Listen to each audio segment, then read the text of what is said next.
भारतीय जवानांच्या हाती मोठं यश।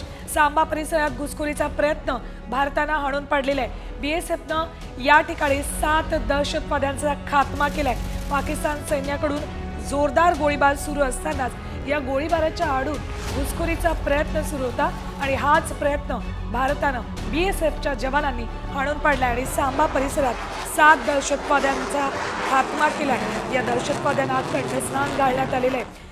पाकिस्तानकडून गोळीबार यासाठी सुरू असतो जेणेकरून त्या आडून पाकिस्तानमधून दहशतवादी भारतात घुसखोरी करू शकतील।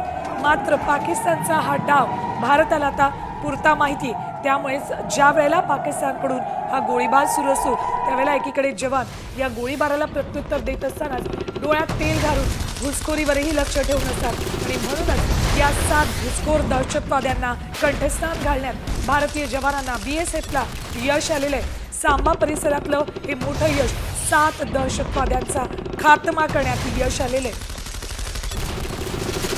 पाकिस्तान सैन्याकडून हा गोळीबार सुरू आहे आणि गोळीबाराच्या आडूनच हे दहशतवादी भारतात घुसण्याचा प्रयत्न करत होते।